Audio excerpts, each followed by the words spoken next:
बिस्मिल्लाहिर्रहमानिर्रहीम। अस्सलाम वालेकुम। सुबह बख़ैर। कैसे हैं आप सब? उम्मीद करती हूँ सब ठीक होंगे, खैर आफ़ियत के साथ होंगे। मैं भी एकदम ठीक हूँ और हमारे दिन का आगाज़ हो चुका है। यहाँ पे सुबह का टाइम था और मैं पर्दा हटा के देख रही थी बाहर का मंज़र। फिर उसके बाद नीचे आके नाश्ता बनाया, नाश्ता कर लिया। ज़्यादा कुछ ख़ास बनाया नहीं नाश्ते में, तो वो तो रिकॉर्ड किया ही नहीं, नॉर्मल सा जो नाश्ता होता है। उसके बाद फिर यहाँ मैं आके बैठ गई थी और टीवी देख रही थी। और फिर रिसाइकल का बिन ट्रक जो है आज आ गया था। मंडे है तो उनका डे है। रिसाइकल डे के लिए ट्रक आता है और सारे बिन खाली करके चला जाता है। हमारा तो रिसाइकल का कुछ था नहीं तो मैंने बिन रखा नहीं, बस यहाँ बाहर से ही मैं इसको देख रही थी कि कैसे आके वो सारे बिन अपने ट्रक में खाली करके फिर चले जाते। और आज तो 2 ट्रक एक साथ ही नज़र आए। जब ये थोड़ा आगे गया तो सामने से दूसरा ट्रक आ रहा था, तो 1-2 ट्रक देख के मुझे वो हैरत हुई कि एक ही जगह पे 2-2 ट्रक घूम रहे। फिर सोचा कि अरे इतनी बड़ी जगह है तो एक ट्रक तो भर ही जाएगा, वैसे ही तो कई ट्रक होंगे साथ ही, कि हर एरिया में 2-2 3-3 ट्रक तो लाजमी जाते होंगे कि वहाँ से सारा रिसाइकल पिक करें। और यहाँ बैठ के मैं टीवी देख ही रही थी तो देखा कि सामने ही ट्रक आके रुक गया। छोटा सा जो ट्रक होता है उसके पीछे वो ट्रॉलर सिस्टम, उसमें सारे इक्विपमेंट्स उनके रखे होते हैं और ये सारे मेंटेनेंस वर्क के लिए आते हैं। 2-3 गाड़ियाँ एक साथ आ जाती हैं या फिर 1-2 गाड़ी तो लाजमी होती है हमेशा, और 5-6 लोग उसमें से निकलते हैं। उनके पास सारे लॉन मूवर्स वगैरह जो भी ये चीज़ें होती हैं, स्प्रे वगैरह करना, ब्लोअर, सब कुछ उनके पास होता है। और ये जो सामने वाले घर हैं ये सारे अटैच घर हैं और उनका मेंटेनेंस का सिस्टम समझे हर मंथ ये पे करते। तो उनके घर के बाहर से जो है सर्दियों में बर्फ़ साफ़ करना हो, सब कुछ करना हो तो वो आके करते हैं। और समर टाइम में इस तरह से आके ग्रास कटिंग, क्लीनिंग ये सब कर देते हैं। ब्लोअर के साथ सारे पत्ते वत्ते हटा के उनका ड्राइववे और सब कुछ क्लीन करते हैं। तो ये लोग भी आ गए थे और अपने सारे जो है मशीनरी वगैरह जो चीज़ें इनके पास थी वो उतार रहे थे। और हर किसी ने अपने पहले तो आपस में बातें करते करते एक दूसरे को, तुम यहाँ आ जाओ, तुम वहाँ जाओ, तुमने वो करना है, तुमने वो करना है, और सब कुछ करके उनके हाथ में मशीनें वगैरह सब कुछ दे दी और वो सब अपने काम में लग गए। फिर थोड़ी देर बाद मैं आ गई थी किचन में कि शाम के लिए खाना बना लूँ। और आज मैंने बनाए थे आलू बैंगन, क्योंकि काफ़ी टाइम से बस गोश्त यही चीज़ें खाते जा रहे हैं तो हमारे पास वो था नहीं कि सब्ज़ी वगैरह कुछ खाएँ ऐसा ऑप्शन। हालांकि बना रही थी मगर फिर ये था कि बैंगन कभी कभी अच्छे और फ्रेश मिलते हैं, वरना तो ऐसे बैंगन मिलते हैं कि उनमें सारे बीज ही बीज और कड़वे से, तो मज़ा नहीं आता। ये भी बस ठीक थे। मैं लेके आई थी बैंगन तो बीच में से थोड़ा थोड़ा ख़राब निकल रहे थे, मगर ये था कि उसमें बीज उतने नहीं थे तो अच्छा खासा बन गया था। और यहाँ मसाला बनाने के लिए मैंने तकरीबन 4 फ्रोज़न टमाटर थे, उनके छिलके उतार के फिर मैंने इसे कट कर लिया और फिर उसके ऊपर वही रेगुलर मसाले डाल के मैंने पैन में डाल दिए इसको टमाटर गलने के लिए। थोड़ी फ्राइड अनियंस भी डाल दी थी, हरी मिर्चें भी कट की हुई थी। और इसमें ऑयल मैंने बिल्कुल भी शामिल नहीं किया क्योंकि बैंगन और आलू को जो है एकदम डीप फ्राई करूँगी और जब दम में रखूँगी इस मसाले में तो फिर वो उसका ऑयल तो खुद ब खुद ही निकल आएगा। इसीलिए मैंने कोई भी ऑयल नहीं शामिल किया मसाले में, बस टमाटर गलने के लिए मैंने रख दी थे हल्की आंच पे।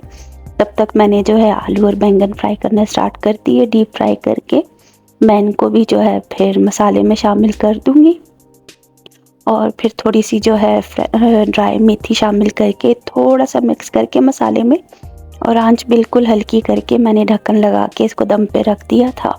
और हमारे मज़ेदार से आलू बैंगन तैयार थे।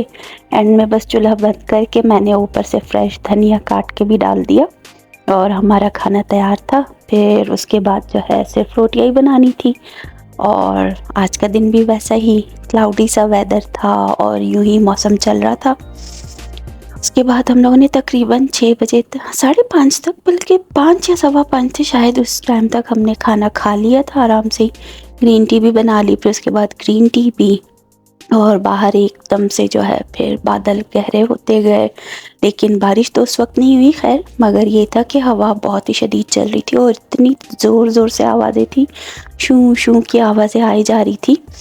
तो बस ऐसे ही मौसम चल रहा है आजकल तो यहाँ पे भी भीगा भीगा सा, ऐसे रेनी वेदर है और ठंड भी बढ़ गई। और अभी भी जब मैं वॉइस ओवर कर रही हूँ तो बाहर एकदम से तेज़ हवा चल रही है और आवाज़ें आ रही हैं हर तरह की, कि डम डुम शू शू ऐसे ही।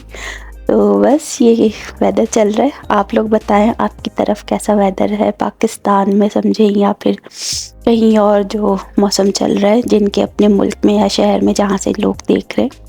क्योंकि फ़िलहाल तो इतना यही है कि देखने वाले पाकिस्तान से या इंडिया से, कनाडा से बस बहुत ही कम है। खैर, आजकल के ब्लॉग्स तो ऐसे ही चल रहे हैं। अभी बनाने की कोशिश कर रही हूँ अच्छे अच्छे ब्लॉग्स बने। फिर मैंने सोचा कि चलो आज मैं मेल बॉक्स भी चेक करके आती हूँ। यहाँ तकरीबन 4 बजे थे तो मैं बाहर निकल गई कि मेल बॉक्स चेक करके आऊँ। और हमारे लिए इजी है कि घर के सामने ही मेल बॉक्स है तो ज़्यादा दूर नहीं जाना पड़ता। या तो अक्सर लोगों को देखा है मैंने कि वो जब रास्ते से गुजर रहे होते हैं, अपनी कार पे होते हैं, साइड पे पार्क करके बस आके मेल बॉक्स चेक किया और जो मेल आई हो या कुछ हो तो निकाल के चले जाते। मगर हमारे लिए ईज़ी है कि घर के सामने ही है, दरवाजे से निकले और सीधा बस पहुंच गए, मेल बॉक्स से चेक करो। और पता नहीं वो जो प्रीवियस ऑनर हैं उनके मेल तो बहुत ही ज़्यादा हमारे घर पे आते हैं। ये कभी ये होता है कि दरवाजे पे नॉक करके पूछते हैं या फिर ऐसे मेल बॉक्स में उनकी मेल बहुत होती हैं तो वो सारे लेटर्स हम जमा करते करते फिर एक साथ करके उन पे रबर बैंड लगा देते और हस्बैंड लिख देते हैं कि भाई ऑनर जो है यहाँ से मूव हो चुकी हैं, ये जो भी है लेडी, तो आप उनसे रब्ता करके उनके मेल जो है उनके अपने ही एड्रेस पे भिजवा दें। और 2 दिन पहले वो फिर आई थी, खुद ही उन्होंने दरवाज़ा नॉक किया और कह रही थी कि मेरा कोई जो है बिज़नेस पार्सल है वो आपके मेल बॉक्स में जो है डिलीवर हुआ है तो वो मुझे चाहिए। मगर खैर जब चेक किया तो वहाँ पे कुछ भी नहीं था। उन्होंने कहा खैर मैं कुछ दिन के बाद आके फिर से चेक कर लूँगी, पता कर लूँगी अगर मेरा मेल आपके मेल बॉक्स में आया हो तो बस। फिर वो चली गई थी और यहाँ शाम के 6:15 का टाइम था और हम ऐसे ही बैठे थे, चाय भी इंजॉय कर रहे थे, साथ फिर टीवी ऑन कर लिया था। उसके बाद मैं कुछ देर के लिए सो गई। फिर जब उठी तो मैंने जो है दूध गर्म किया और दही जमाना था। फिर आज जो है मैं एक ऑयल बना रही हूँ जॉइंट पेन के लिए, तो उसके लिए जो है मस्टर्ड ऑयल लेके आए थे हम। तकरीबन 2 कप तक मस्टर्ड ऑयल मैंने इस पैन में डाल दिया। स्टील का एक पुराना सा बाउल है तो ये चीज़ें करने के लिए ये काम आएगा, अच्छा इजी रहता है इसमें, पुराना सा बाउल है। बस फिर इसमें ऑयल डाल के उसके बाद जो है मैंने एक छोटी प्याज लेके उसको पतले पतले स्लाइसेस कट किए थे और छोटे साइज़ किए थे। फिर कुछ जब लहसुन के थे वो भी मैंने जो है ऐसे चॉप कर लिए, तकरीबन स्लाइसेस में कट करके इस ऑयल में डाल दिए। और फिर इसको हम अच्छी तरह से जो है फ्राई करेंगे ताकि अच्छी तरह से ऐसे डार्क हो जाए, बिल्कुल ब्लैक कलर के।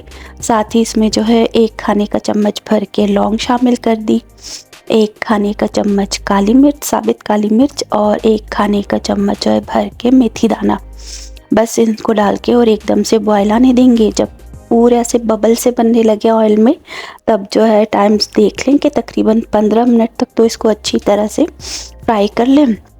फिर यहाँ पे जो है मैंने टाइम नोट कर लिया था और जब इस पे बबल्स आने लगे एकदम से फुल ऊपर जो है पूरे बबल्स जैसे बन गए थे, फिर मैं अच्छी तरह से इसको मिक्स करती गई, फ्राई करती गई कि सब कुछ जो है अच्छी तरह से इस ऑयल में फ्राई हो जाए और इनका सारा असर जो है इसमें आए। क्योंकि ये अच्छा रहता है, कहते हैं हाथ के दर्द के लिए, जोड़ों के दर्द के लिए, पैरों में दर्द हो, घुटने में, तो उसके लिए। और आजकल मेरे हाथ पे जो है फिर से दर्द हो रहा है, लेफ़्ट हैंड है मेरा, उसकी कलाई में जो है मोच आ गई थी, काफ़ी टाइम हो गया था। पेन तो हल्का हल्का रहता ही था, डॉक्टर के पास भी गई, एक्सरे भी करवाया, कोई नहीं, फिर उन्होंने कोई मेडिसिन कुछ भी नहीं दी, मगर ये कि दर्द रहता था। लेकिन ये 2 दिन से हो रहा था कि एकदम शदीद दर्द बढ़ गया था और ठीक ही नहीं हो रहा था। तो ये ऑयल की रेसिपी हमने कहीं से ढूंढी, फेसबुक या इंस्टाग्राम पे, तो मैंने कहा चलो ट्राई करती हूँ। इस ऑयल से भी फ़र्क पड़ रहा है, मगर एक और है वो टोटका मैं आपके साथ जो है शेयर करूँगी, उससे बहुत ही अच्छा फ़र्क पड़ रहा है मुझे। तो मैंने कहा चलो वो फुल 2-3 दिन ट्राई करती हूँ, फिर उसका बताऊँगी कि कैसा असर है। यहाँ बस इसको जो है अच्छी तरह से फ्राई करने के बाद ऑयल को जो है मैंने छान लिया था और उसको थोड़ी देर ठंडा होने रख दिया। जब ऑयल ठंडा हो गया तो इसको मैंने अलग बॉटल में जो है स्ट्रेन करके भर लिया। ये जब जब ज़रूरत होगी तो हम इसको गर्म करके हाथ पे या जहाँ पे भी दर्द हो तो यूज़ कर लेंगे। आप भी ट्राई कीजिएगा अगर आप लोगों के भी जॉइंट्स में कहीं कुछ पेन है या मोच आई हुई है तो अच्छा ऑयल है, इससे सुकून मिलता है, आराम आता है। और बस फिर आज यही था जो मैंने आपके साथ शेयर किया, जो रूटीन थी, जो जो काम किए। तो बस फिर कल तक के लिए आप सबसे अल्लाह हाफ़िज़।